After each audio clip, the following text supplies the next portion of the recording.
All right, folks. I'm curious who's the very first person in, because I don't know which platform you're coming in from on my dashboard. I got stuff on the floor back there, and it's going to bother me if it stays back there this entire time. But I'm already wired in. I already got my microphone on, and my headphones are right here. I just don't know if I'm going to get up and go move that stuff. How's everybody doing? How you doing? Tanya, how are you? It's good to see you, Tanya. Void Pixie, good to see you. Tanya's over on Periscope, Twitter. Xavi is up on YouTube or Facebook. I saw this, Jeremiah. President Trump might have coronavirus. Like, I still am, kind of superstitious, so I'm not quite ready to wish it on him. Not yet. If anybody deserves it, it's him, but I'm not ready to wish it on him. Katrina over on Facebook, good to see you. Tanya, hey, my mama's watching me. My mama's watching me. Hey, ma.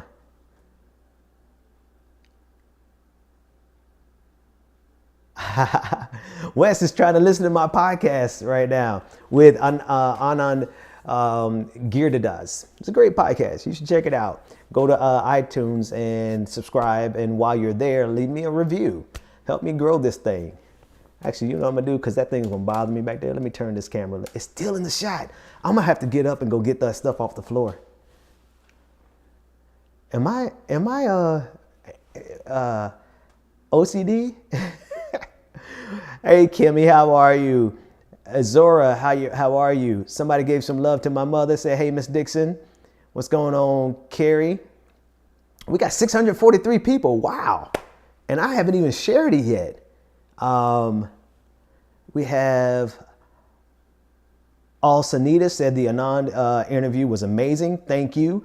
It really refreshed. It was refreshing for me. It refreshed my soul to talk to him and speak to him, and to see that both of us were, in similar spaces in terms of life, in terms of, and I'm talking about the podcast that I did and I released today with Anand Girdadas, fabulous author, fabulous writer, contributor to MSNBC in New York Times, and we both found ourselves in a very similar. We both have. He's from Shaker Heights, Ohio. My family roots are deeply rooted in Cleveland Heights, Ohio, which are literally twin cities. My dad went to Case Western Reserve. His dad went to Case Western Reserve, and we're both rearing kids that are about the same age. I think he might be a year younger than me. And not that we just have so many similarities, but we also have similar fights in terms of the same fights that a lot of you have. A lot of you are a lot of supporters are super progressive / leftist, almost socialist. Some of you are even communists, and you find yourself fighting this battle within us right now about this fight that we have between a neoliberal and Joe Biden and a neo-fascist, and how, for me and Anand, we are both really clear.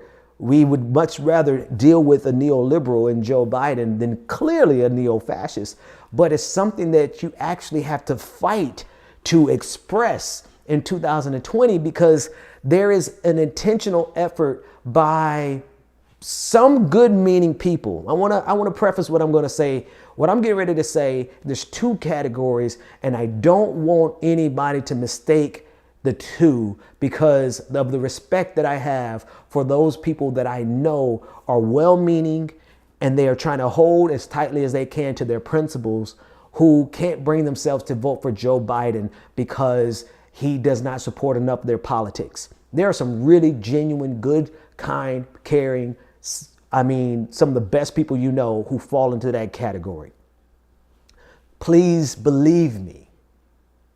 But there's also other people in that category of people who see a neoliberal in Joe Biden and can't bring themselves to support Joe Biden, even in the face of a neo-fascist like Donald Trump. And it's the second group of people that I have an issue with, not the first group. And I got to reiterate, because a lot of them are my friends. And I know one thing is true. You cannot convince everybody who's listening to me. If you're trying to convince somebody to vote for Joe Biden, you can't convince them by vote shaming them. You can't convince them by attacking them and beating them down. You can't. You have to listen to them. And when you sit and you listen to them, you're going to find out they're one of two people. They are somebody who's just genuinely sincere about their politics, and it is a moral imperative for them to hold the line. I can't knock that. I can't.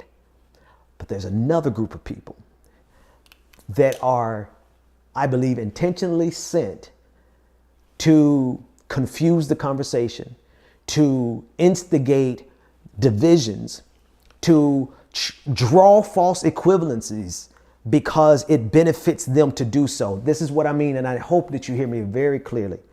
There are people who are out there who are paid chaos agents, and their purpose is to ensure that as many people as possible see Donald Trump as an equivalent to Joe Biden, which is absolutely asinine, ridiculous, and absurd.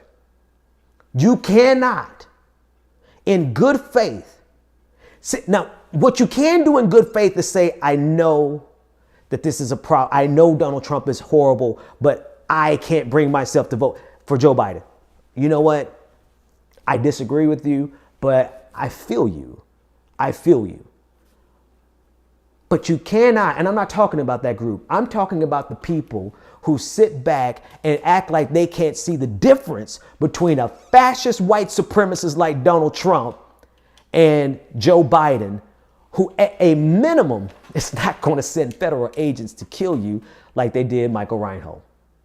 Does that make sense? So there are people who literally, here's how I know. This is not conspiracy theory. Here's how I know. Donald Trump has actually invested money into sowing that message on the left. There's a brilliant article. I think I discussed it on this program, on this conversation that we have. There was a video and an article by Channel 4 News. And Channel 4 News is like the British equivalent of Channel 7 News, which is like ubiquitous across the United States. Every single state and every single city has its own Channel 7 News. Channel 4 is kind of like that. And they did a research project. They got a hold of data. 5 terabytes of data that the Trump campaign got on 200 million Americans. They had a database so big that it had 5,000 columns on 200 million Americans. I need you to visualize how big that data set is. And in that data set, we just jumped right in tonight. In that data set that Donald Trump had in 2016, you know he still has it and he's using it in 2020. In that data set, they had 5,000 columns of information on every single one of you watching me right now. It was a psychological warfare tool, according to them, according to the Trump campaign.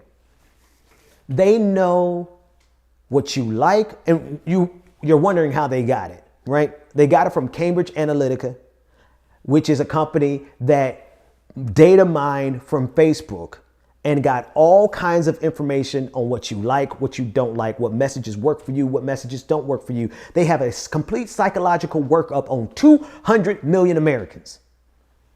And what did they do with that? They micro-targeted black voters, 3.5 million black voters. And they didn't micro-target them to encourage them to vote for Donald Trump. What they did was they sent intentional messages to muddy the waters so that people would feel like Hillary Clinton was exactly the same as Donald Trump. And they spent millions of dollars sowing that message that Hillary Clinton was the same as Donald Trump. And I'm sorry, 205,000 American deaths from COVID-19 alone should be enough to tell you that Hillary Clinton was never the same as Donald Trump. So when I tell you that there is money being poured into the messages, the messaging that Joe Biden is the same as Donald Trump, I'm not telling you that as some ridiculous conspiracy theory that, Ben's just trying to find a way to justify supporting Joe Biden. No, I'm telling you that they have a data file from 2016 with 200 million Americans on it, with 5,000 columns of data on every single one of those 200 million people. And what they did was they narrowed it down to 3.5 million black people in swing states. And they poured millions of dollars into doing advertisements that were specifically designed to make you believe that Hillary Clinton was the same as Donald Trump. This was not the Russians. This was not a foreign actor. It wasn't China. It was the Trump campaign. And you cannot tell me that if they did it in 2016, that they're not doing the same thing in 2020. And the thing they're doing in 2020, and people are being paid to repeat this message. And whether or not you're being paid, you are being advertised to right now with this message, trying to make you believe that there's no difference between a fascist and a neoliberal. Now, I apologize for being this worked up. This is supposed to be the chill show. Where's my tea? I don't even have my coffee. I'm going to have to get up anyway to go get my drink, and then maybe that'll settle me down. But folks, we are outfunded and outgunned.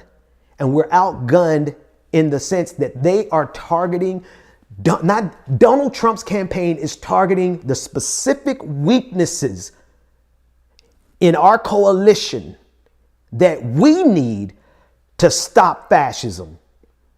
And the number one weapon that they have is telling you that there's no difference between Joe Biden and the man who told white supremacists 2 nights ago to stand by and stand ready.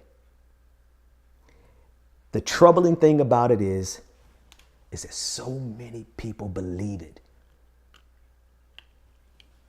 And it's not a sure thing that we're going to win, because that messaging resonates with a certain group of people who have been micro-targeted in swing states, not to encourage them to vote for Donald Trump, but to deter them from voting at all.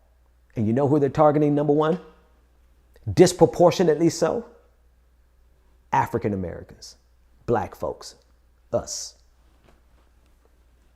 Let's see what y'all talking about.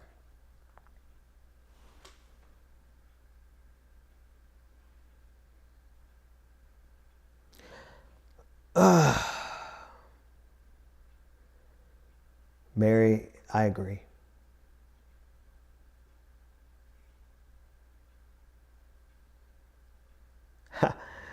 Midway Max said that the white button-up and the red wine was a vibe last night. Well, I can't do the same thing 2 nights in a row. Right? I mean, I do got a couple of the button-ups that are pretty sad, pretty suave, but, I decided to go with the blue collar. I'm blue collar tonight, literally. All right. Let's see what else y'all are talking about.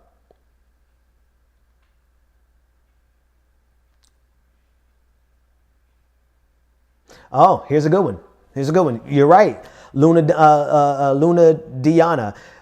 They are definitely targeting people to vote for him. That's the other side of the data operation. They use data from religious recovery and grieving outreach groups. Yes, that's the flip side. Unfortunately, there are some people who are extremely vulnerable to religious dogma, and they know how to target them as well. But I think it's a more difficult sell to try to convince someone to vote for Donald Trump versus, let me see if I can change without messing this up, versus not voting at all. It is extremely easy to encourage people to not vote at all, especially when the lie has been a pervasive lie in the black community that we have not effectively addressed as a community, is the lie that rejecting politics is viewed as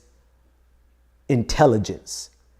and wokeness and seeing with your third eye and a higher level of consciousness. Like, and I'm sure this is prevalent in every community. So I don't, but I'm not in every other community. I'm in the Black community. And so if you can comment in the comment section if you see this in like the white community, the Latino community, the whatever community.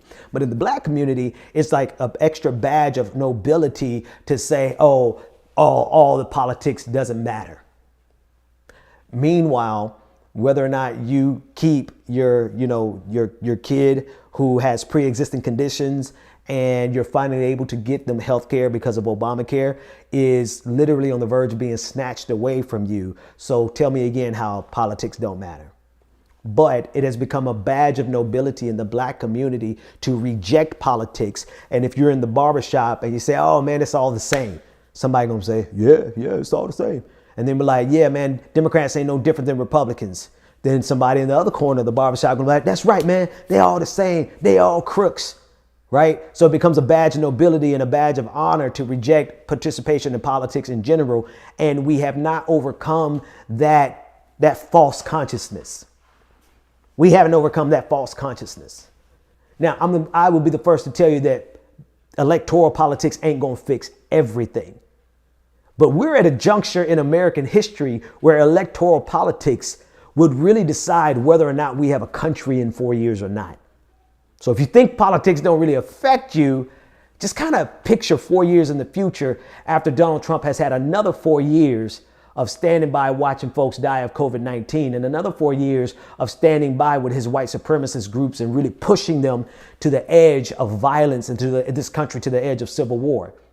Right? So while electoral politics absolutely will not fix everything, to bring that false consciousness, logic, ignorance to 2020 when we're literally dealing between a fascist who would just as soon see you get executed in the streets or a standard fair politician who is at least going to respect the institutions of power and not violate the Constitution in order to maintain power. If you can't see the difference there, then that false consciousness has blinded you. Let's read some more comments. Hey man, I appreciate you, Dion.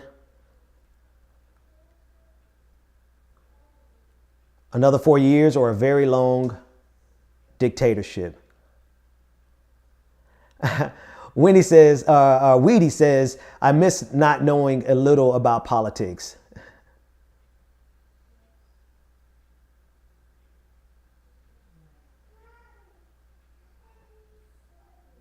Let's see, there's a scripture. I like when people throw scriptures that can be applied to politics. Let me read this one first. Okay, I'm not sure about that one. We'll come back to it.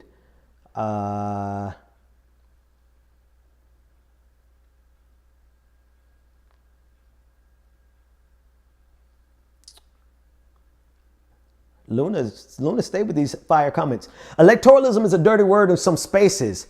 You're radical, you don't believe in participation, or that's the vibe. And herein lies the rub. Herein lies the rub. Radicals, not all, and nothing's categorical, but radicals reject electoralism in an earnest expectation of a revolution. A revolution, in the style of Che Guevara, Fidel Castro, an actual revolution to overthrow this government.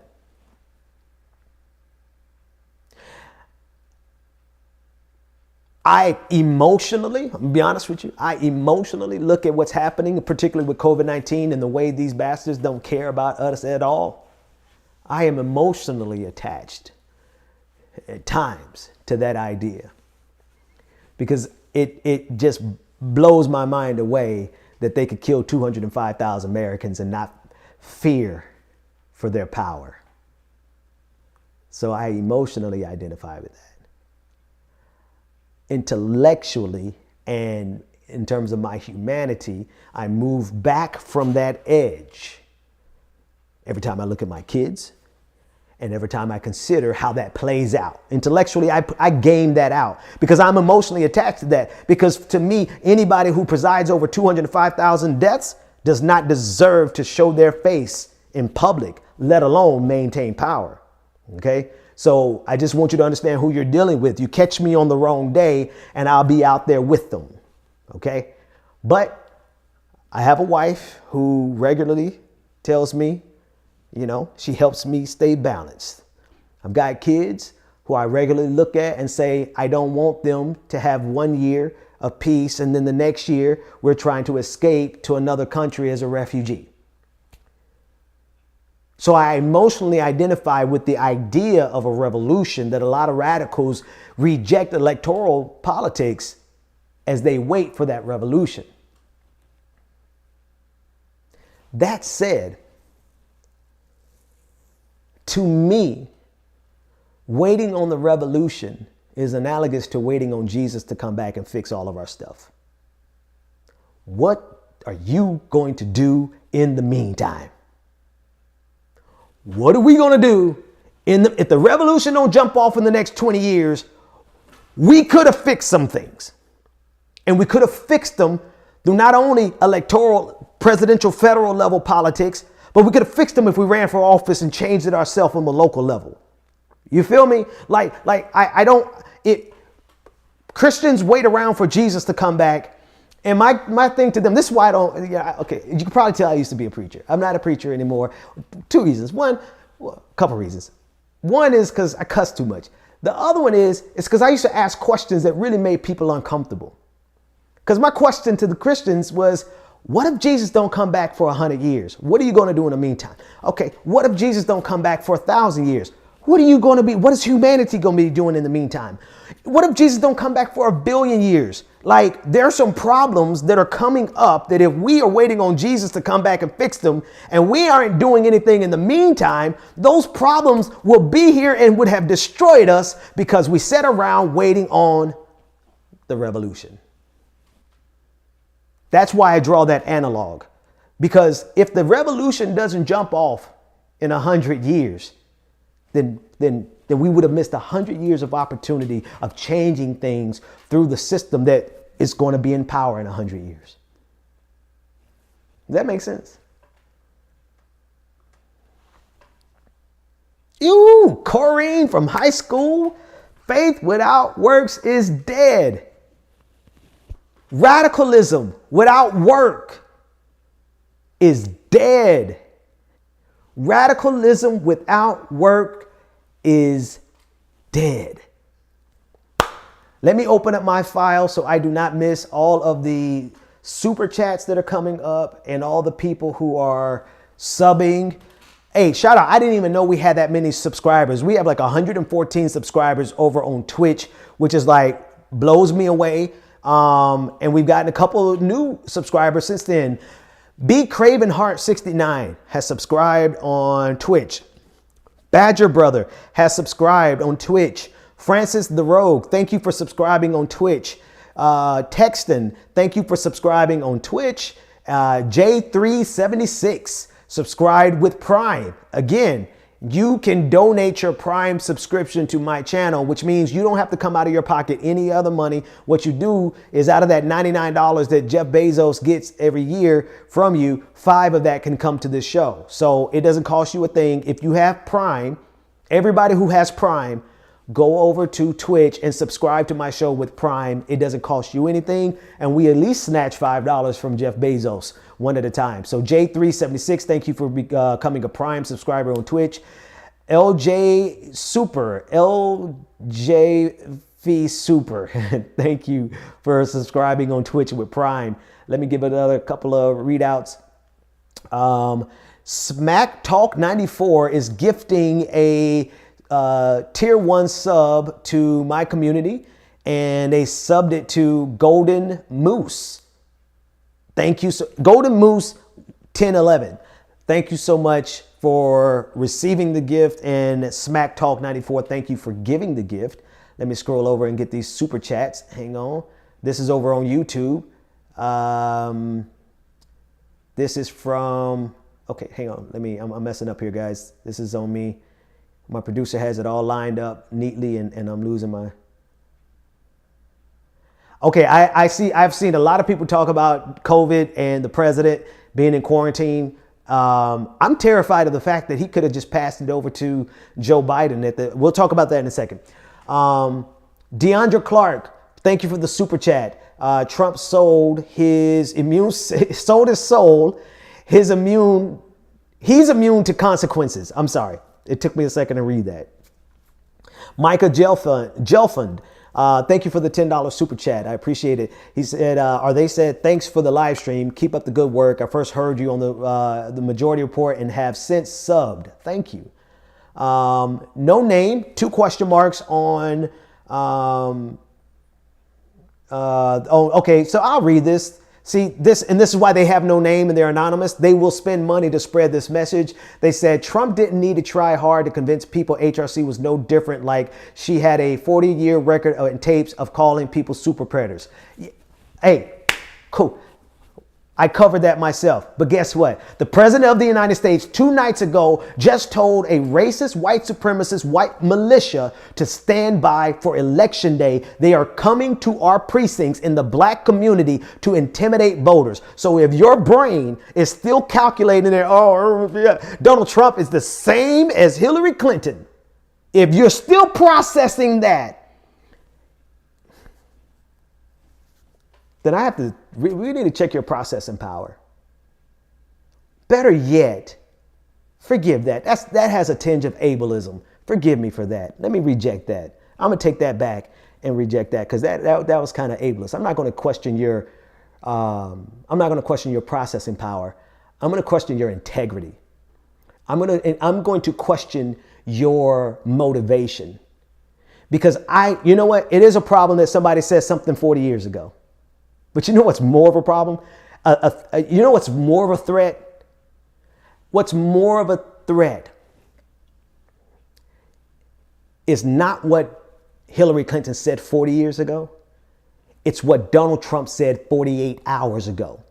And if you cannot process that threat, I don't question your processing power. I question your integrity and your motivation. And we got to start calling that out. In every community. I don't care if you're black, white, other, you got to call it out because it is the incorrect threat assessment and people are doing that on purpose. They want you to equate something racist that Hillary Clinton said 40 years ago, something racist that Joe Biden did 30 years ago, to the clear and present danger of what Donald Trump is doing at this exact second. It is irrational to the point of deceitfulness. But thank you for the $5. I'm going to spend that on spreading the message. Appreciate that, Anonymous. Meticula is a dirty word in Burundi, is the name on YouTube. And he got me to say it. And I didn't know that it was a dirty word in Burundi. But thank you for the super chat. This is what he said. They said, I would donate to anyone who wants a Patreon subscription and can't manage it right now. So you guys check out the person who is a dirty word in Burundi. Mary Beth O'Neill, ChooseDemocracy.us is doing a training about how to beat back an election coup. Today's training had 1,000 in it. Good strategies. Excellent. ChooseDemocracy.us. I'll put that on the screen later. ChooseDemocracy.us. I love it. Thank you, Mary Beth. Benny Loco, thank you for the super chat. He says, you're the man in my house, Ben. Thank you for sharing time in my house. I appreciate you.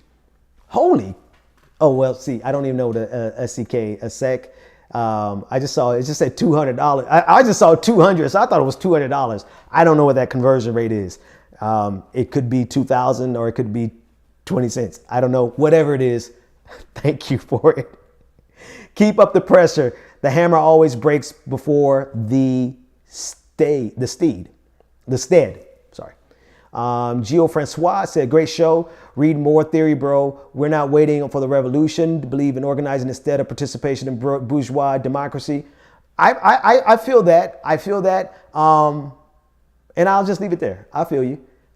Nico said, these late night vids are helping my sanity. I'm glad I could be of service. Fadi, he just sent thank you, man. No comment, but he just sent it. And Infinite Content says, I'm taking off on election day and I'm trying to work the polls for the first time in Philly suburbs. Get involved.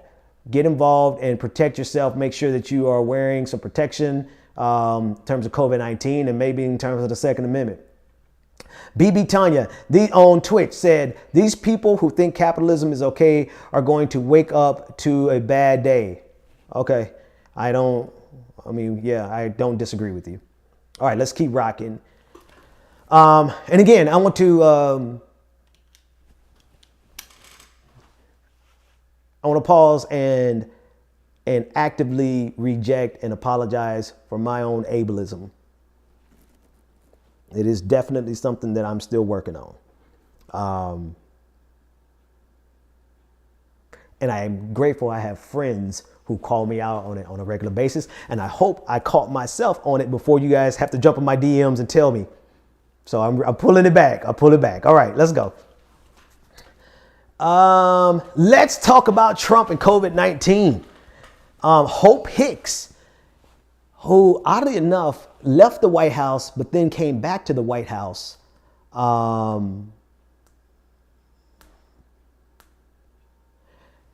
Tested positive for COVID-19, and she has been recently traveling with the president. So now, if I'm following what people are updating me with, and I guess I could jump on Twitter to get the most recent updates, President Trump and his wife are quarantining. And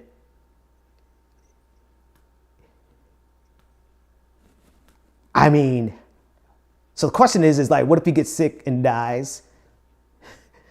Again, I'm not quite at the point where I could wish that on anybody, even the devil, Donald Trump himself. Because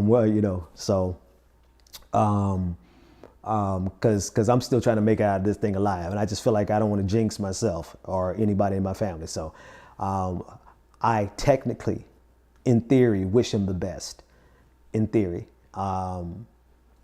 But Mike Pence will step up and be the nominee.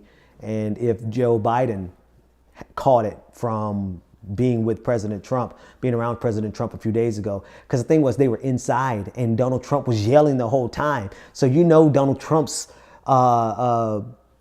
spit, it was just flying all over the place. I mean, everybody in that room is going to have to get tested. Now, if you want a revolution. Anyway. The evilest people seem to live forever, though, man. So it's a good possibility. But I just don't, I'll say it like this. I'm terrified of wishing it on people because I don't want to jinx myself. But I just don't know if the universe would be quite moral and just if Trump was directly responsible for 150,000 people dying of COVID-19, and he didn't even so much as get a cough. So I'm gonna let the universe handle that one.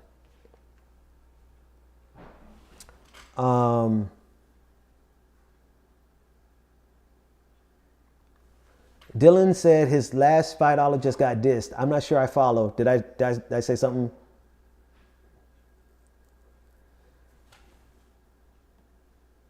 Send me a note. Nestor Gonzalez is wilding. Hey, let me put you on the screen, Nestor. Nestor said, God, if you take them both out, I will be a Christian again. Oh, yeah, thank you. You had it. Oh, yeah. My wife got on her. Excuse me, y'all. That's actually worse, isn't it? I just made it worse. But I got my drink. That's wild, Nestor. That's wild.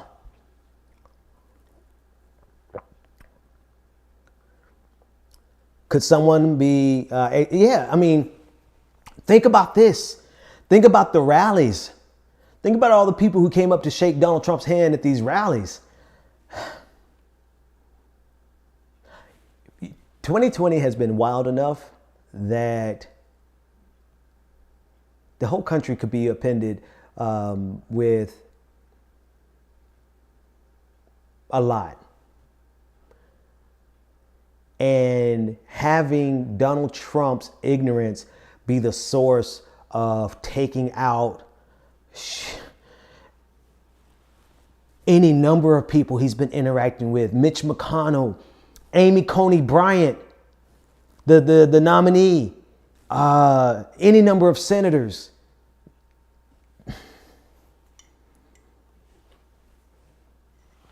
Yeah, I might not have to wait on a revolution. It might just, Donald Trump, COVID-19 might be the most revolutionary virus we've ever seen.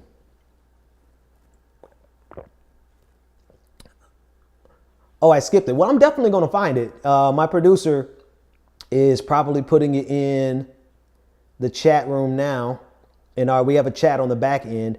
Benny Loco sent a super chat saying that we're all works in progress. Thank you. I appreciate it. I felt that as I was doing it, I felt that I'm like, this is ableist, Ben.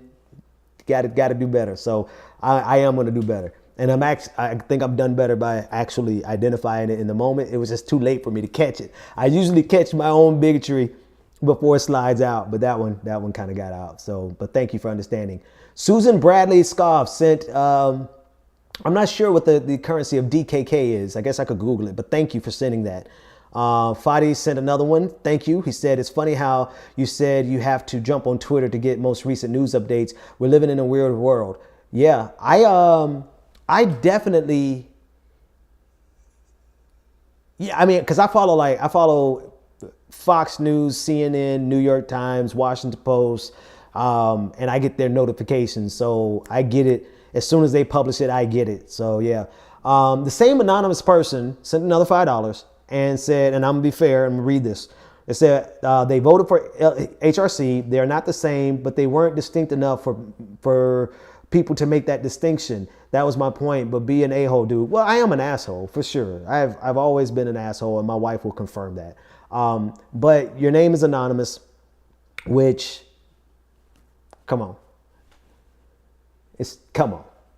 Put your name out there. At least put a handle out there. You have 2 question marks. And still, can we all look at each other right now and soberly and consciously say that we can't tell the difference between Hillary Clinton and Donald Trump? And thirdly, I don't know how to be anything else but a very kind, loving, and considerate asshole.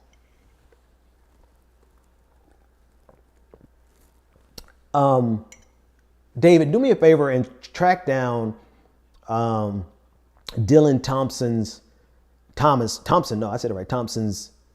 super chat. You might have to scroll back some, and I apologize. They're coming in. Messages are coming in a lot faster, so we're definitely not trying to diss you.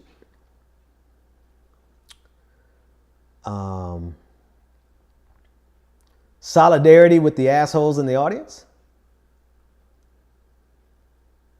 Guy Shaw, this is exactly why my wife, and she doesn't even say asshole, she'll just say a-hole. It's not hard to be an asshole when you're too honest. And that is the one thing that I've had to learn. I've had to learn that sometimes it is just kinder not to tell the whole story or to tell the whole truth, because sometimes the whole truth doesn't fix everything. And for the longest, I rejected that notion. But marriage has taught me to process the truth. Process it. Process it. And then sometimes just know when to shut up. I have learned to know when to shut up.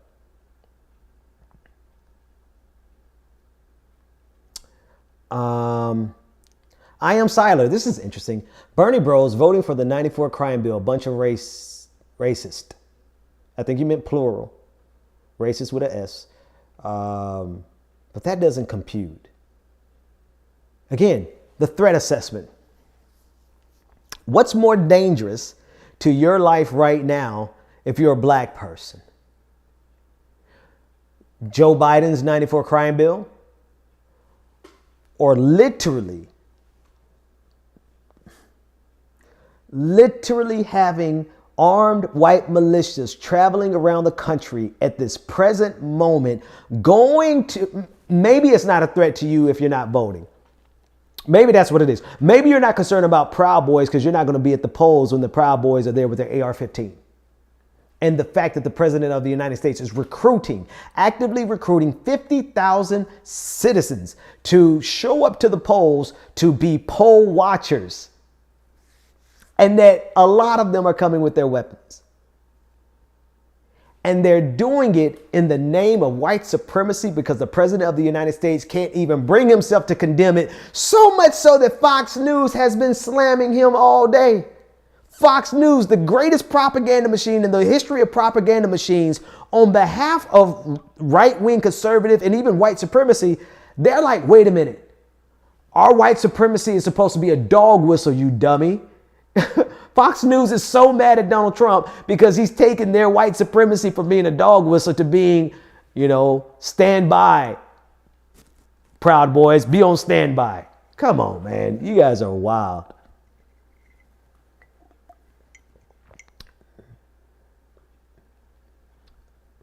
Who said, arm yourselves, black people, because I want to put that on the screen. The Second Amendment was not made for us, but you damn well better believe we need to stand by it. Oh, yeah. Man from Down Under says, Ben, are you concerned from the poll watcher comment? Do you see violence happening? It's the comment, yes. But the fact that they have been actively organizing 50,000 people to actually do it. When he mentioned it Tuesday night, it wasn't the first time. They have been sending emails out, running advertisements on Facebook. They're actively recruiting and they're getting people, 50,000 people, to be poll watchers on Election Day. In fact, the Proud Boys have already started with their poll watching.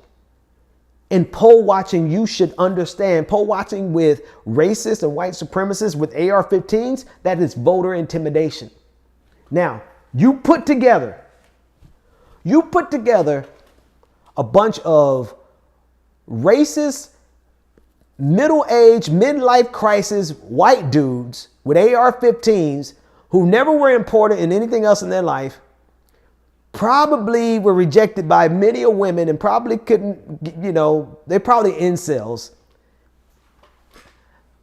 And you put that pent-up aggression and anger and hatred towards women, mix it with a frothy mix of, shout out to anybody who knows what I'm referring to when I say a frothy mix of white supremacy, and you send them out with an AR-15, and you send them to black communities where they're going to run up against older black women who don't give a damn what kind of gun you got.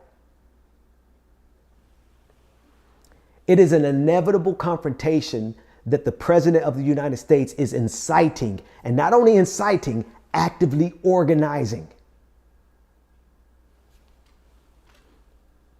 Yeah, I am extremely concerned that there's going to be violence on and after Election Day.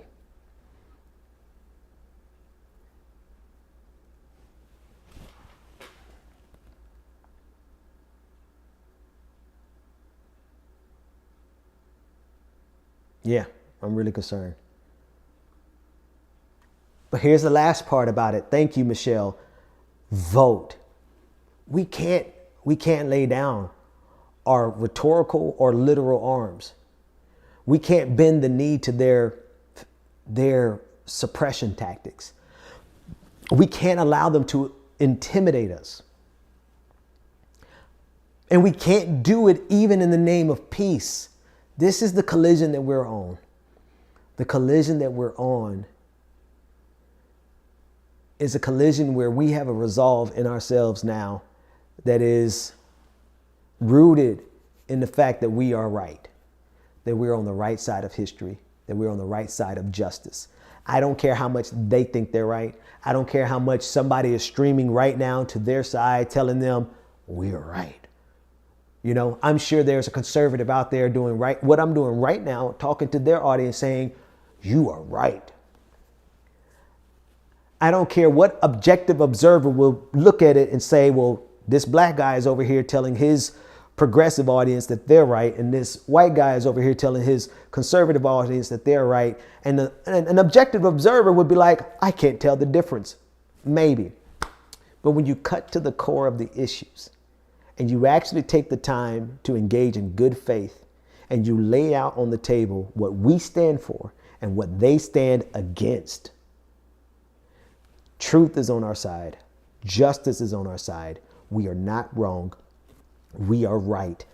And the price of standing down in the name of peace, the price of us giving in to their intimidation, the price of us giving in to their suppression so that we could just avoid the violence that they are willing to use. In other words, for us to back down is just too pricey. It's too costly. It is surrendering our freedom to people who are not going to be satisfied until they have complete domination over us. Dominance was right. The complete dominance over us. And because we understand with crystal clarity how important it is for us to stand. And because I know, even if she never hears or doesn't even know who I am, I know that there is a black woman in her 60s who never had to hear me talk, who has that same resolve that I just described. She knows she's fighting for the right thing. She's been fighting for the right thing her whole life. She knows what she's trying to get in this country is justice, truth, and is morally right, objectively right. She has never even heard of me and did not need me to tell her this. She is going to show up at those polls. COVID-19 be damned. She's not worried about COVID-19 any more than she's worried about Proud Boys and their AR-15s. And she is going to stare them down with the intensity that is going to make their manhood shrivel up. And in that moment, I don't know how that plays out. Because the intensity of that 60-year-old black woman who's going to be at her precinct to vote AR-15 or COVID-19 be damned. Her intensity is a direct threat to their entire perception of their self-worth and their manhood. That same childish, incel, insignificant, I'm throwing salt on it for you. She doesn't even know me. And that person, that Proud Boy, they don't know me. I'm painting a picture for you. That same little insignificant incel of a man who is unimportant in his own life and is disregarded by the women in his life, that same mentality showed up in Kenosha, Wisconsin, in the form of Kyle Rittenhouse with an AR-15. And what did he do? He killed 2 protesters and shot the arm off a third.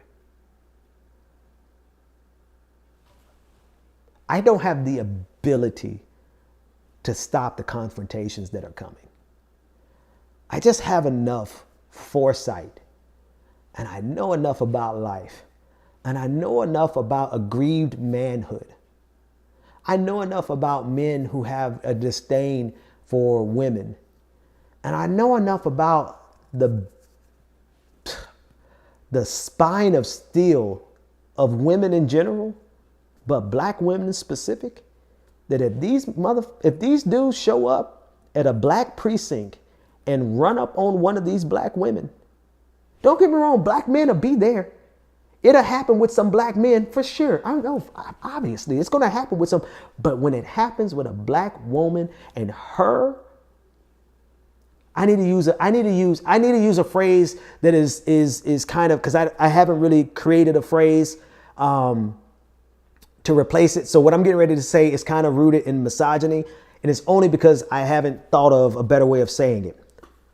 When that woman's testicular fortitude exposes the fact that that man, that Proud Boy with an AR-15, is nothing but a little boy with a shriveled up ego. How do y'all think that's going? And with Donald Trump encouraging 50,000 of his supporters to be poll watchers, and with Roger Stone out here organizing Proud Boys to be at all of these progressive precincts, translation black precincts,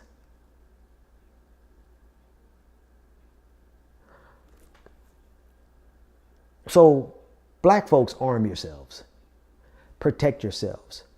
Allies, arm yourselves, protect yourselves. Because it's like, what choice do we have? I think everyone listening to me would rather we have a peaceful voting experience without any eventfulness, without any excitement, other than taking a picture of I voted in COVID-19. That's excitement enough, right? Don't ever take what I'm saying to be an incitement of violence. My people, I would much rather us go back to a much calmer and a much simpler time. But I would be lying to you, and it would be malpractice for me to not help paint that picture. And for you to go vote early so that you can avoid that. There you go. Go vote early so that you can avoid that. Go vote early. Get it out of the way so that you don't have to run into that confrontation on election day. I don't know that sister, that black woman that I just described. She isn't watching my show right now. Maybe she is. The best thing that I could tell you to do to protect yourself on election day is to vote early. And that's how we can avoid the confrontation, because they are going to be there with their guns to intimidate you and to try to steal this election for Donald Trump.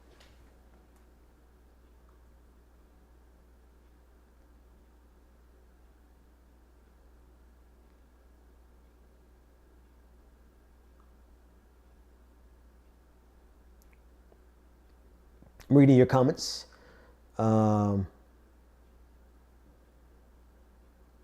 I should have some moderators on YouTube. So if there's any problems, just, block them. We don't have our time. We got plenty of viewers. Block them. You should have your own ability to block people on YouTube. And David, just watch those comments and block whoever needs to be blocked. Let me go and start recognizing some more people, because y'all are still talking some good stuff over here. Let me go to, how can I do this? Can I shrink this? We got new subscribers on Twitch. Dunky DC, subscribe with Prime. Hey. Lynn Neal, subscribe with Prime. Thank you. So folks, again, if you don't know what subscribing with Prime is, it basically is if you have Amazon Prime, which probably every American has, you don't have to spend an extra dime with me at all. All you have to do is go and tell Twitch that you want to use your Prime membership, and it donates $5 to me. So it's a good way to support the show without having to spend any extra money. Redeemed said, no, I'm sorry. Nope, I'm reading that wrong. HT Wells said on Twitch, Trump spit will challenge hydrochloric acid without COVID.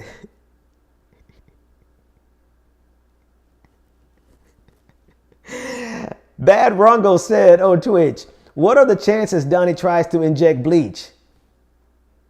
I hope he does that, since he actually had other people doing it. BB Tanya said, people don't realize who they're dealing with. And I think she's probably, they're probably referring to what I was describing in terms of black women. Can I just say this? Can I tell you something about black women? And again, I've got to find a way to describe this that's not rooted in patriarchy / misogyny. And I haven't done my due diligence. So again, when this comes off, it's going to come off not as precise as I would like for it to be. There is a better way to say it, but I haven't figured it out. But it's worthwhile saying. That's the only reason I would say these things, because it's worthwhile saying. The greatest example of a man that I have ever met in my life was a black woman at a black church down in South Florida. I would say her name, but I don't know if she would want me to. I would say her first name. Her first name is Mildred. And I would never forget sitting in a meeting full of a whole bunch of people, including a whole bunch of men. And the only person who had the backbone and the spine to stand up and say the obvious truth. We're in a room full of people and everybody's avoiding the obvious truth. And you know who had the backbone enough to stand up and say it? It was a black woman. And in that moment, I made note in my notebook that the greatest example of a man that I have ever seen in my life was a black woman. And I tried to live my life. She got mad at me though. She got mad at me for some years because she's just a woman of integrity. If you do right, you're good. If you do slightly wrong, you're not that good with her. And she got mad with me for a little while, but I still love you, Mildred. I love you because you were a great example for me.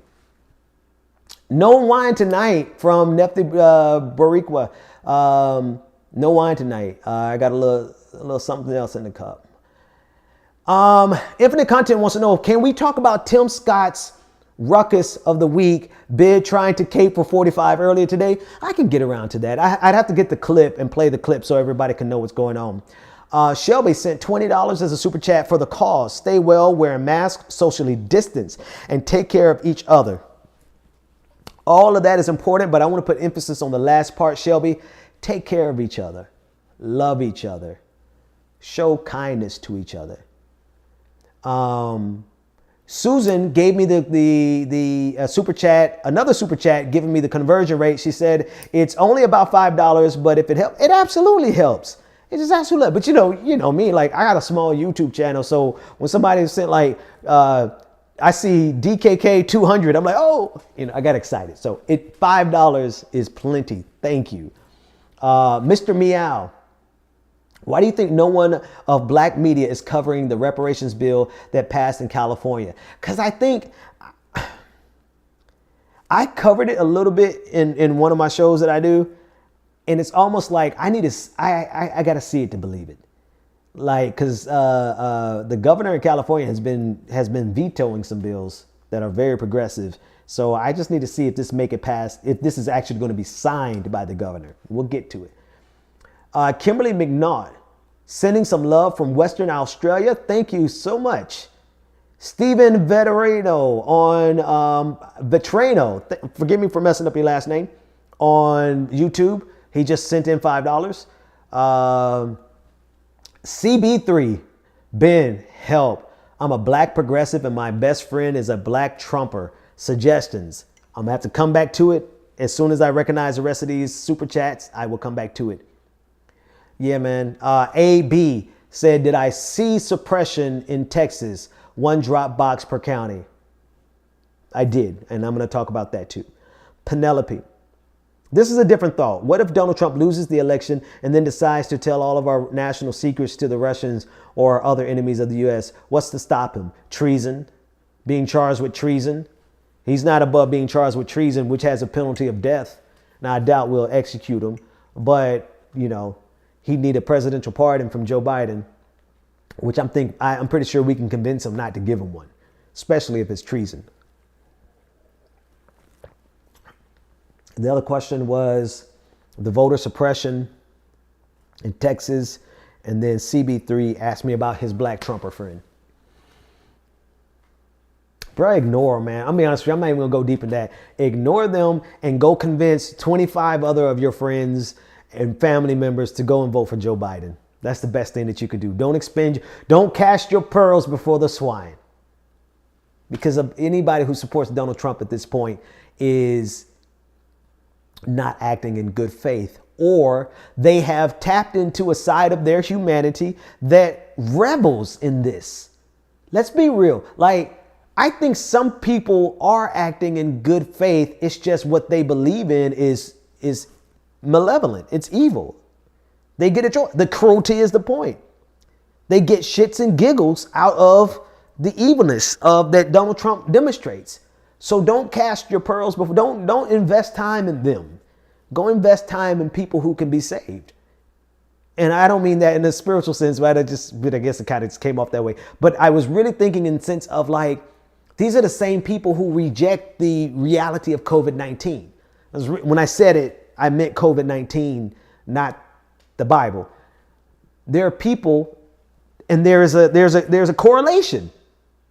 There's a correlation between people who get joy out of what Donald Trump is doing and the people who don't believe COVID-19 is real.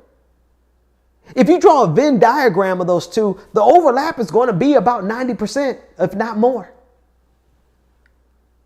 You can't save those people. You got to save everybody else from those people. Let's read some more comments. Cool. I'm caught up on all of the shout outs I need to give. Let's go back to the regular chat room. Anne Marie Boyd said they are compensating with the guns for the lack of. I agree. I'm gonna be honest with you. The truth is, like, not to get anything beyond PG, but they're compensating. That's all. Because I don't know how to do that without going beyond PG. Let's drop down. Those people are bullies and also liars. That is from, let me scroll back up. That is from Hilda on Facebook.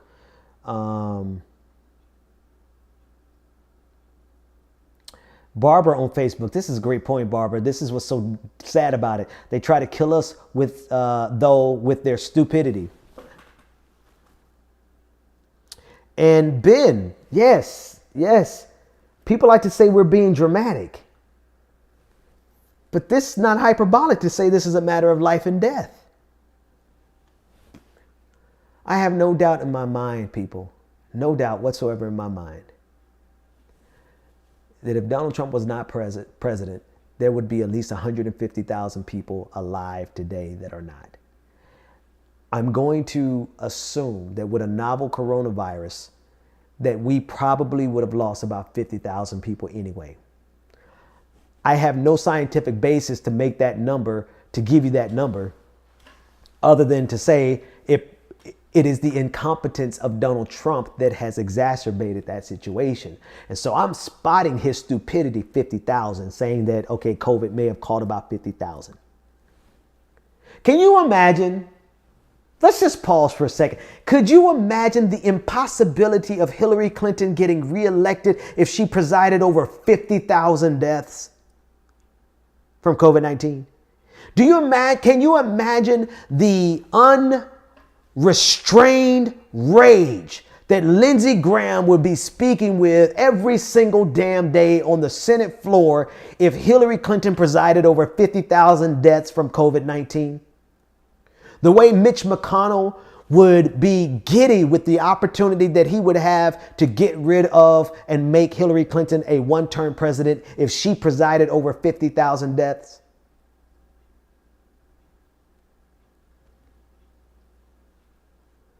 And yet they're cool with 200,000 because it's underneath Donald Trump.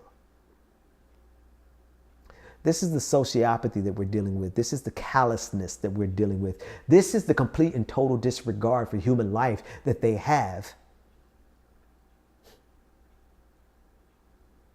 because of the political expediency that they get from being opportunistic bastards.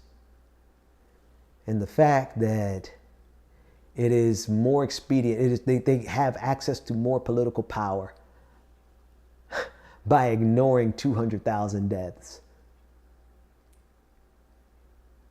But if the shoe was on the other foot and Hillary Clinton was president and They did everything they possibly could and managed to keep our deaths down to 50,000. She'd lose re-election. But you know what? That's okay. Because 150,000 of our family members would still be alive. And that's why I don't care. I don't care if there's a conservative who is speaking into a camera right now to his audience that is much bigger than mine, who is speaking with the same passion that I'm speaking with, who is convinced, as I am convinced, that he is right, and is convincing and telling his audience the same exact. I don't care if there is a one-to-one analog clone of me doing the conservative version of what I'm doing here. Therein lies the difference of why we are fundamentally different. Because it would have been okay. I would rather lose in 2020. Have Hillary Clinton had won and managed coronavirus efficiently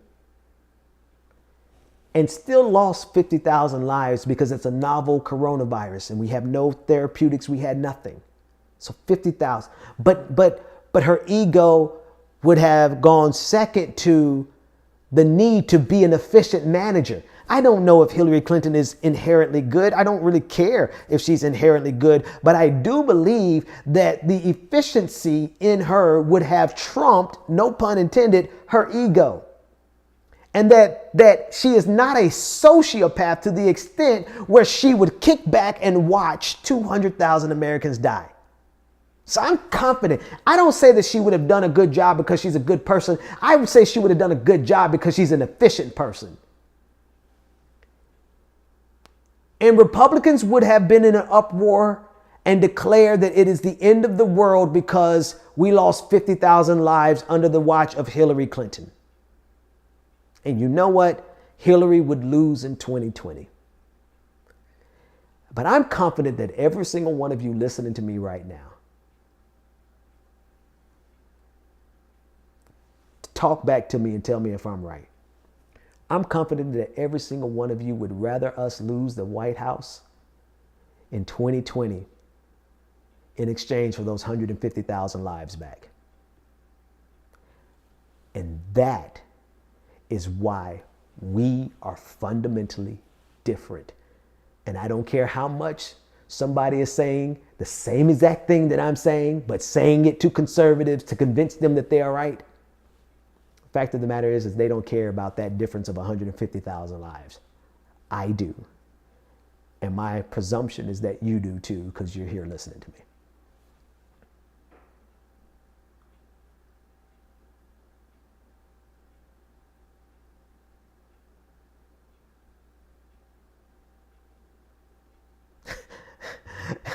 Nestor has a way with words. I got to put Nestor on the screen. It's a good way to lighten the mood, especially after those uber dramatic little pauses I give. Sorry, I called myself out. Nestor said if Obama lost 200,000 people, they would have executed him on national TV, Caesar style. Like, A2, Michelle, Michelle would have gutted him. I mean, she would have been the most brutal of all cuts would have come from Michelle, but she would have got rid of him herself.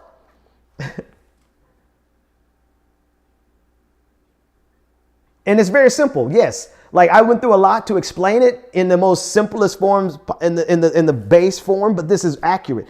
Clinton wouldn't have gotten rid of the pandemic response team in 2018 like Donald Trump did. Summarizes it. Tex Stan said, they can't stand HRC, but she definitely would have handled a pandemic better. She can actually manage. Nikki is just sending some love. Appreciate that, Nikki. Love you too. Rain says there is no equivalency. There is none. And don't let them fool you.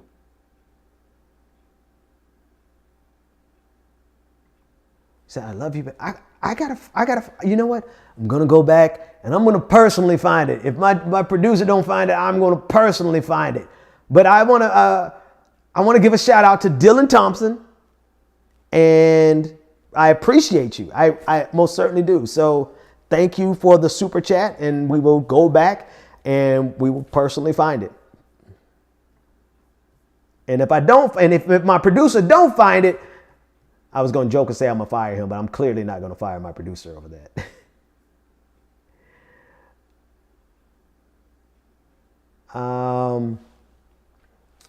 Thank you for that note. Duly noted, my producer. This is interesting. I would like to know the logic here. I don't doubt it, but I would like to know the logic. So, because if I can follow the logic, I would make the argument myself that Kushner is profiting from the deaths. So if you don't mind throwing some more information or sending me an email or a whisper, send me a whisper to that effect so I can review your information and or your logic, because you could just be making a logical argument on it. And if I agree, I'll make the same argument myself, because I don't doubt it. I do not doubt it. Is that Chicago in the house? Greta? Chicago in the house?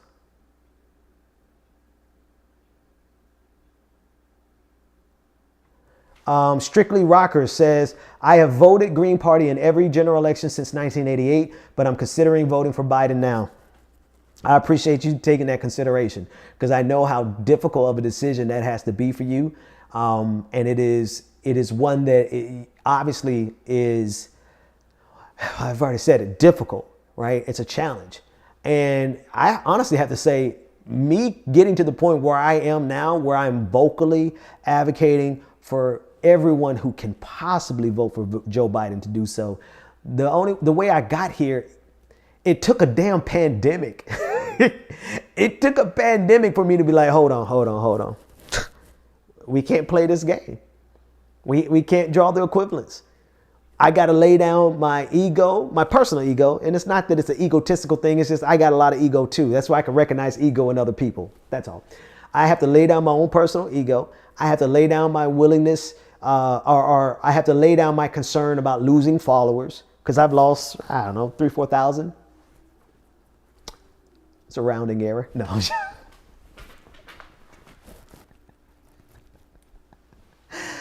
Oh. I'm not a good person. I'm not a good person.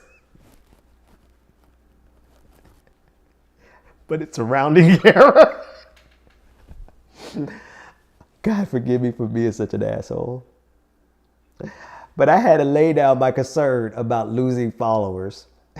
And as you can see, I rationalized it by being arrogant and saying it's a rounding error. But I did lose a lot of followers over vocally supporting Joe Biden. And, it's fine. It's worth it, right? Because we're dealing. I have to lay down the fact that I honestly know in my heart, and I believe that this would be a cakewalk for Bernie Sanders. But that's fine. It's not Bernie Sanders right now. It's Joe Biden. So I have to lay that aside. So I say that to say, I understand it's a difficult decision for you. It's a difficult decision for you. And the fact that you're considering it, I appreciate that. Whichever way you end up going, I appreciate that. You're considering it.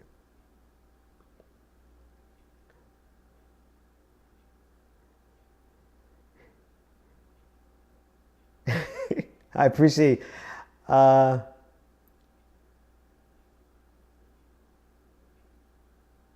dang, this sucks. See, this is the voter suppression stuff that I hate. Bree Midnight says, I'm sorry, I can't even vote this election because I moved to a new state a couple of months ago. I need a year to be able to get my new state ID. Those are the type of laws, I don't know what state you're in, but those are the type of voter ID laws that are inherently suppressive in terms of voting, voter suppression. I was purged from the rolls in 2004 in Florida. So I couldn't vote in 2004. And I was really pissed because I voted in 2000. My first election was 2000. And I voted in 2000. And obviously it was given to George W. Bush, which is another flashpoint in American history, because the reason, I'm not going to lose my train of thought, but I got to go on this tangent. The reason we can't bend our knee in 2020, the way we bent our knee in 2000. See, in 2000, we bent the knee to the Supreme Court in order to preserve our institutions and to preserve the peaceful transfer of power and to make sure that we didn't devolve into a civil war right then and there. Because if the Democrats had fought even harder and counted every vote in Florida instead of specific counties, if they had fought as viciously as Republicans fought, we probably could have had a civil war right there in 2000. But Al Gore chose not to. He conceded after the Supreme Court decision. The reason we can't do that in 2020 is because look what happened between 2000 and 2004. Not 9/11. Yeah, 9/11 happened. But it was the response, the irresponsible response by conservatives who have been salivating at the opportunity to invade Iraq since the first Gulf War. George W. Bush did not even have the wisdom of his father, George H.W. Bush, who understood that if we march all the way to Baghdad and take out Saddam Hussein, then we destabilize the region for the foreseeable future. That's why George Poppy Bush did not go into Baghdad.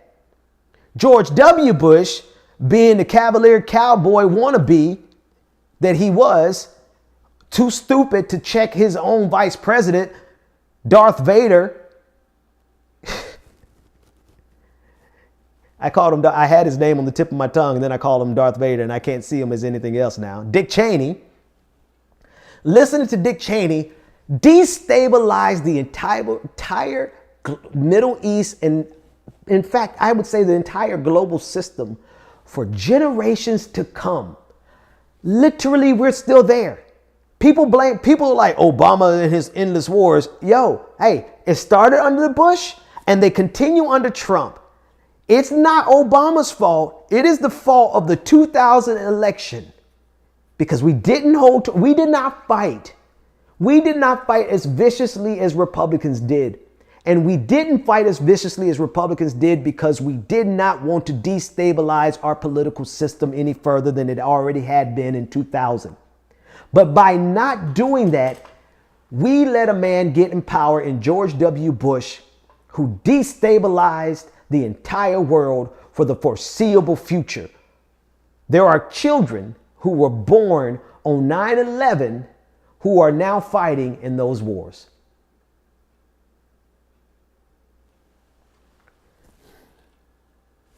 That's why we can't bend. We can't relent. Not in 2020, especially when we have a sociopath like Donald Trump already in power, who's already presided over 200,000 deaths, who's already egging his white supremacist supporters to the edge of civil war. So whatever they try to do on election day, we can't possibly do anything but stare them in the eye and dare them. The only thing that we can do is go vote early so that you don't even have to run into that. Okay? So take care of yourself and go vote early. Now, back to the question. That was a voter suppression. Y'all thought I forgot where I was? I don't forget. That you experienced, Bree, I forgot the last part of your handle. In 2004, when I was purged from the rolls in 2000, in the election for 2004, it was clearly an act of voter suppression. But here's what I did, and here's what I'm going to encourage you to do. I just took that long segue to come back to tell you, this is what you do. They suppressed me. Now, I know we lost in 2004, and George W. Bush stayed in power. Fine. You don't always win. Doing the right thing doesn't guarantee you're going to win. But here's how you respond. I organized 100 people. And I organized them through text messages because text messages were relatively new and almost ubiquitous by 2004. They were still kind of, but I organized 100 people and I told them that my vote had been suppressed through purging. Your vote has been suppressed through voter ID laws. Organize 100 people to go vote on your behalf. Make them regret that stupid law. That is nothing more than voter suppression. Make them regret it by organizing at least 100 people to go vote on your behalf. Let them know that this is voter suppression and that you want them to vote on your behalf.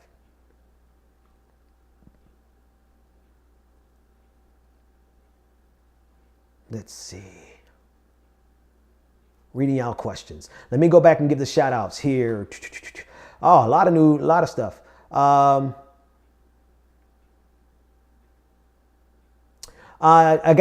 We got the super chat from Dylan. Thank you.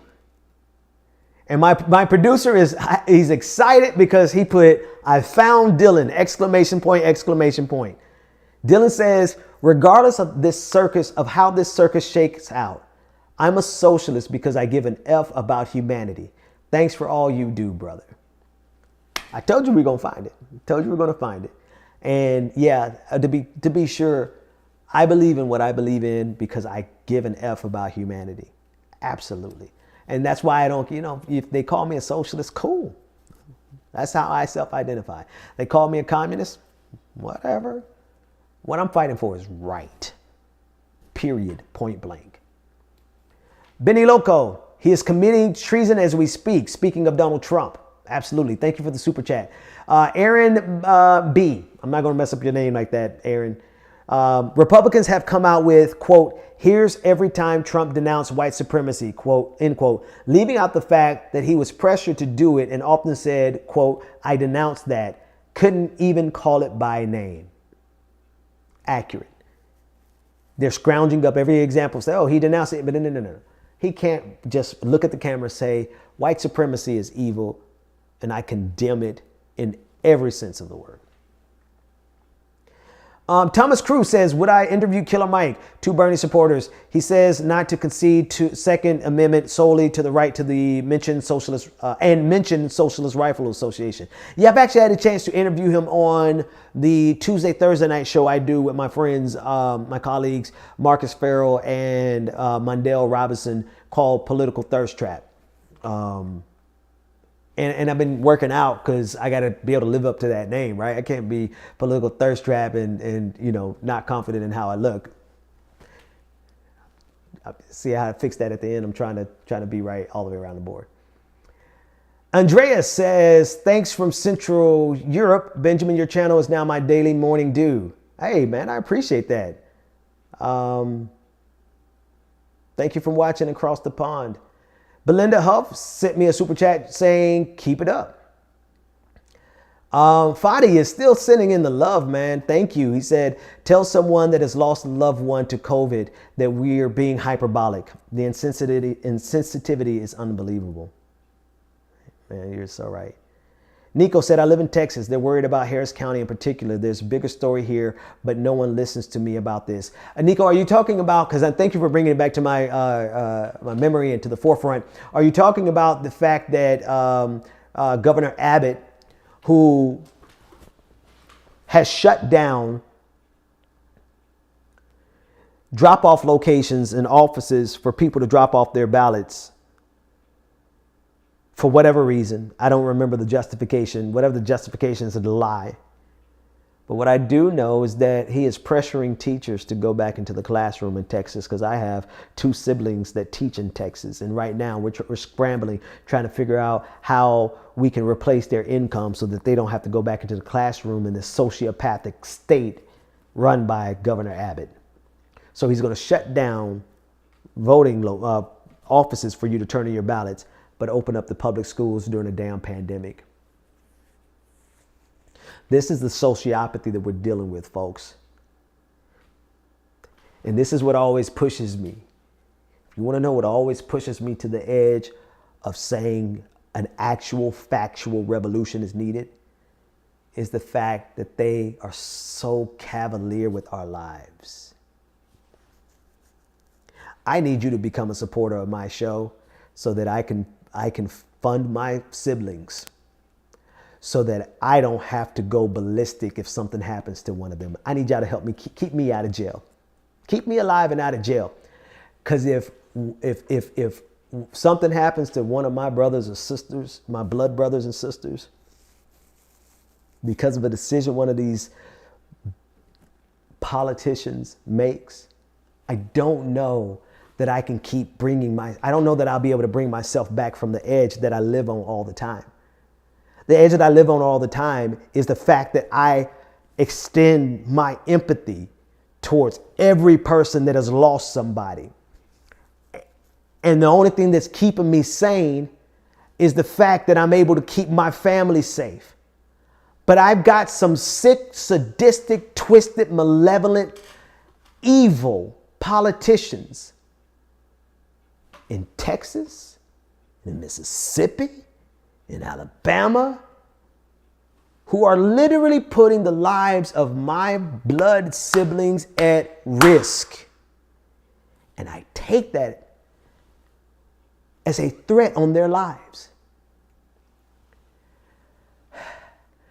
So could y'all help keep me out of jail and go subscribe with your Prime membership, because it's not only going to go to build this show, it's going to go to subsidize their income so that they don't have to go into the classroom and catch COVID-19 from some little snotty-nosed kid whose mother is doing the best that she could do, but she's got to go to work, and so she has to send her child somewhere. Because our system is so twisted that it won't sit back and provide a simple monthly stipend for everyone to stay home safely. They have put us in an impossible and an untenable situation. And I can't promise you that I could be measured and reasonable. Because I feel the anger in my blood right now over somebody I don't know who's grieving the loss of their loved one for the same reason. Some stupid ass governor in Florida, DeSantis, wants to open up the damn bars. This Fred Flintstone looking moron in Florida thinks it's more important for you to be able to go to a strip club than it is to protect the people of Florida. And because of his reckless decisions, some thousands of somebodies are grieving in a way that I'm doing everything I possibly can to avoid.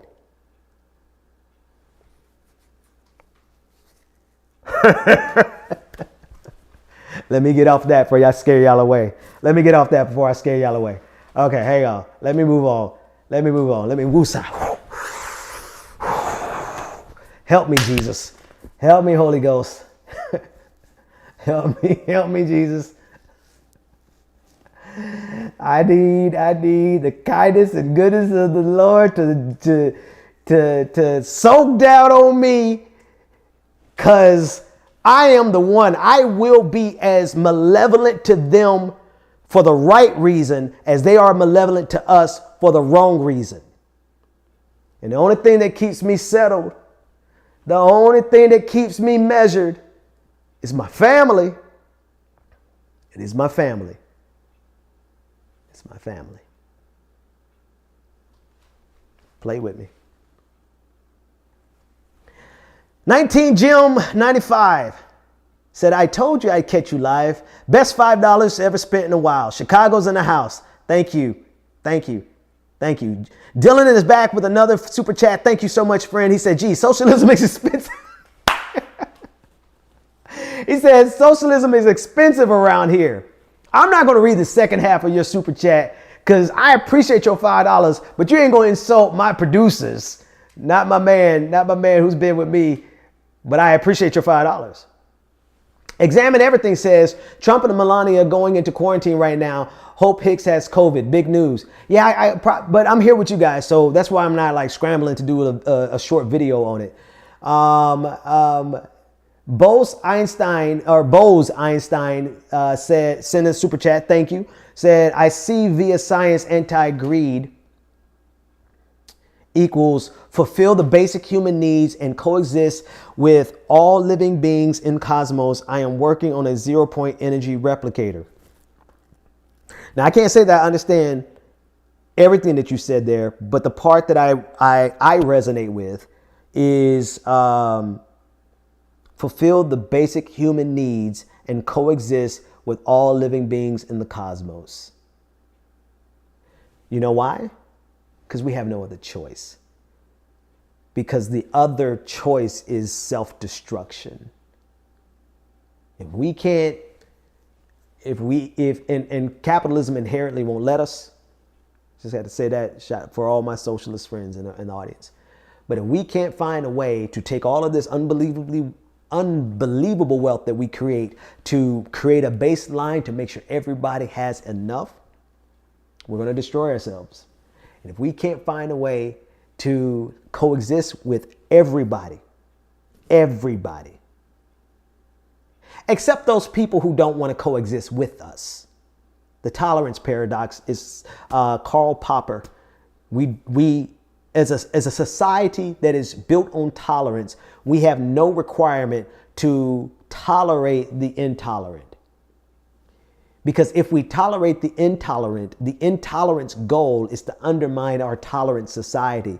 And so we have a requirement to not tolerate intolerant people, even though it seems to be a paradox. And it's a paradox that Karl Popper solved a long time ago. And I just kind of wish some of my neoliberal Democratic friends would have read that before going into power, because they needed to understand that they have a moral obligation to fight like hell against people who would destroy our society. Craig W. with the $5. Thank you. First, love smokers and barbecue. Sounds like you got some good barbecue, my friend. Thank you for the super chat. And they said Trump will say he denounced all white supremacy group, but then turn around and say that groups like Proud Boys are not white supremacist groups. Exactly. That's the game they play. I got to read more of these because it's actually bringing me down. It's bringing me down. It's bringing me down because COVID-19 is a thing. Dunky DC, subscribe with Prime. Hey, I appreciate that. Lynn Neal, subscribe with Prime. I appreciate that. HT Wells, subscribe with Prime. Put those Bezos dollars to work. Instead of giving him $99 a year, give him $94 and give me $5, and it doesn't cost you a dime more. Jazzy Joseph is gifting a tier sub, and he gifted it to BB Corby. Thank you so much, Jazzy and BB Corby. I need to learn what are the good perks to give for Twitch, because I want to make sure I reward the subscribers like I reward patrons. Maybe I'll find a way to merge Twitch with Patreon so the subscribers on Twitch can get the full hour content of the podcast. We'll figure that out. Smack Talk has gifted a tier to a sub to Strictly Rock. Thank you, Smack, and thank you, Strictly. Texton is gifting 10 subs. Wow. And here are all the people Texton is gifting them to. Azaze 8, Strang Dang, Congressional Baseball Fan, love it. I wonder if you're sending a subliminal message there, because that last congressional baseball game was wild. Bossy French, Circle Strats, Sauce 240 or 420, if you're read stuff backwards like I do. Ilyas Muhammad, 28. Space Magic, Smitty Kid, the _ ARF. Gabriel subscribe with Prime. Mr. Paz subscribe with Prime. Holy crap. J Bell subscribe with Prime. Dialix? Are you talking about Dialix from Doctor Who? Because I had on a Doctor Who shirt earlier. Subscribe with Prime. J Bell. Oh, I already had J Bell. The Curbed Burglar subscribed at tier 1. Dialix, I'm sorry, subscribed at tier 1, not with Prime. Again, super easy way. Go to Prime and go to Twitch and subscribe with Prime. It doesn't cost you a dime. Let's see if we got some more. All right, let's see. How long have we been going tonight? Oh, we're already at an hour and a half. Holy crap. I did not realize that. I did not realize we're already at an hour and a half. I just want to read a couple more comments. Thank you all. I am processing all the comments and putting up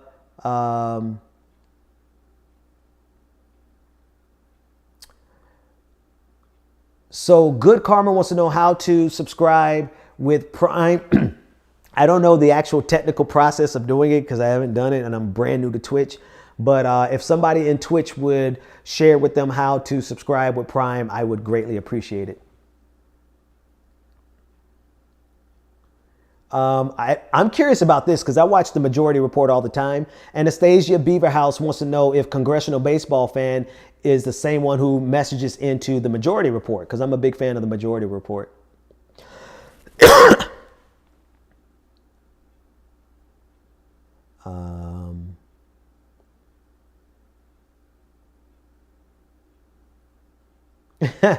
Raymond said, Trump is in quarantine. Why is he in quarantine if hydroxychloroquine works on COVID-19?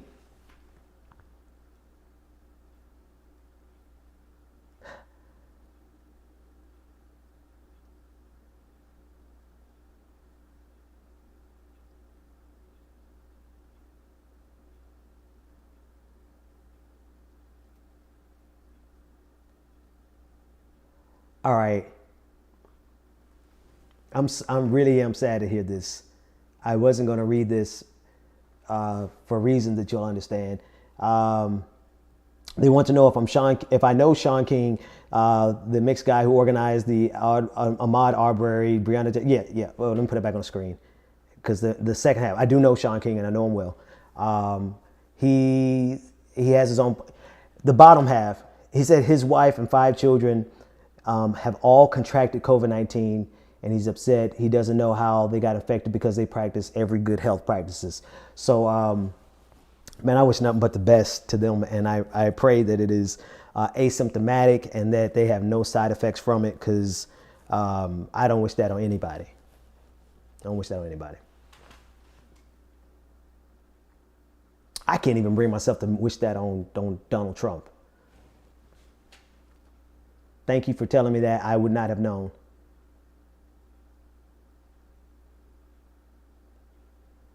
Tammy, keep what you're doing what you're doing, my man. As people of color, POCs, we need to keep educating those around us. Peace and love. Peace and love back to you, my friend. It's always a good time and a good day to wish everybody a happy 420. It's 420 somewhere.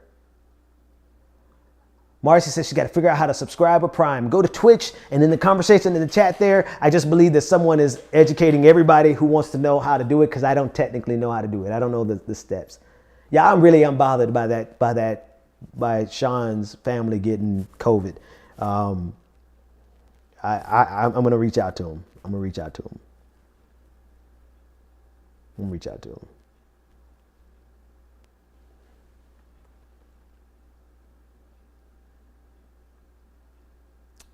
My goal strictly is to figure out how I can make that happen, automate it, to make sure that he says to give Twitch subs access to patron pods. I have both now, so no worries. I'm going to figure out, there's got to be an automated way. There's got to be some API calls. Is it API? It's been a long time since I did anything in that world. It's an API call and get it to sync up with Patreon. There's got to be a way to do it. I can't believe it's already 12:30. Guys, tonight went by super fast.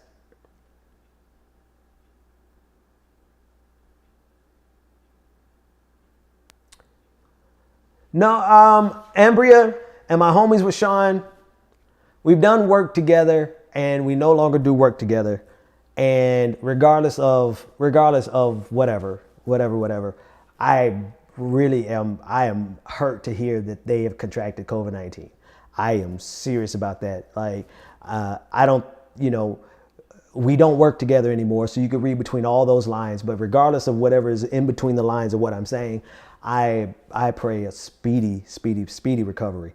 Man, I pray it's cause I know Sean well enough to know that he's crazy about his family. He loves his family.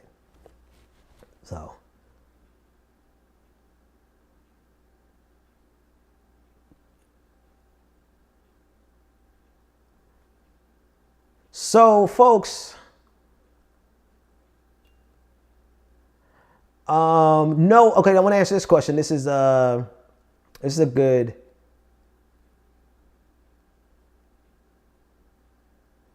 It's not an important question. Did I ever work as a developer? No, I worked in tech support for a software company a marketing software company, and I moved up from tech support to the actual marketing side.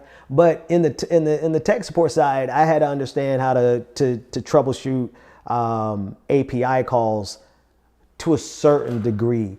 And then even in doing this work that I do here, you know, when I first got started, you know, I try to get fancy with some stuff and try to set up some API calls. So I know the very basic of it. What was the other software? What's that general software where you can connect APIs to basically, it's the in-between, it's the go-between. Anyway, it'll come to me another time. It's not as important.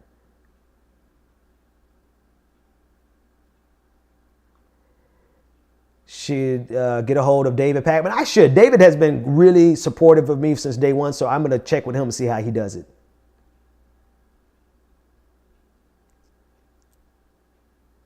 All right, let me check these shout outs one last time, see if there's anything left over. If I missed anything, oh, snap, a whole bunch. Couple of questions. We need ranked choice voting, in my honest opinion, from Smack Talk. I agree. Anastasia Beaverhouse says, if you're in Texas, you can get a gun license and vote with the gun license. Didn't know that. Dope. The Suku one, melanoma has a new anti-drug, Melania. Be best advert out on Twitter. She is mocking Americans at this point, isn't she? H.G. Wells, does that make Trump Barney Rubble? That's a good question. The Kurd burglar says, my pleasure. Even if 25% of the world had 10% of Benjamin's heart and compassion for others, we probably wouldn't have many problems. Keep going, brother. Love you. I appreciate that. I appreciate that. And then we having some instructions on how to get to Prime. And last but not least, because I actually in town. Well, the Holy Ghost is telling me that you should have a regular spot on the Majority Report. They do call me. I'm on the Majority Report at least once a month. Sam has been really good. And Michael Brooks was the first one to bring me on. Michael was really good about giving me as much exposure as he possibly could. Great dude, and we miss him very sorely. Love that you're on TYT. Your voice needs more hearing. Okay, it is all right to ask. Is it all right to ask every Trump supporter ever to denounce white supremacists? Yeah, I think it's great. And actually, I'll be on TYT tomorrow, which I probably need to go to bed because I need to be fresh for that. Simmons says, no taxation without representation. Raymond said, Benjamin Trump is in quarantine. Oh, yeah, I called that one. And Susan Bradley sent love. Thank you all. Tonight went by much faster than I expected.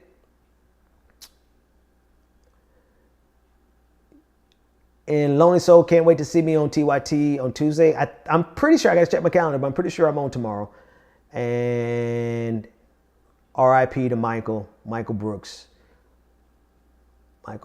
So, my friends, it is late. We've been together for an hour and 43 minutes. And as much as I believe I could go a lot longer, it's probably a good place as any for me to call it a night. I am exhausted and I'm about to go to bed. And thanks for hanging out with me and staying up. And I'll see you tomorrow to see if you're still up. Actually, hang on. Let me make sure I'm right. Unless there's some major breaking news, I don't think I'm going to do you up on Friday nights and Saturday nights, because I like doing them on Sunday nights. So my weekend is probably going to start tomorrow night and Saturday night. And then on Sunday night, I'll be right back with a new episode of, it's not even an episode.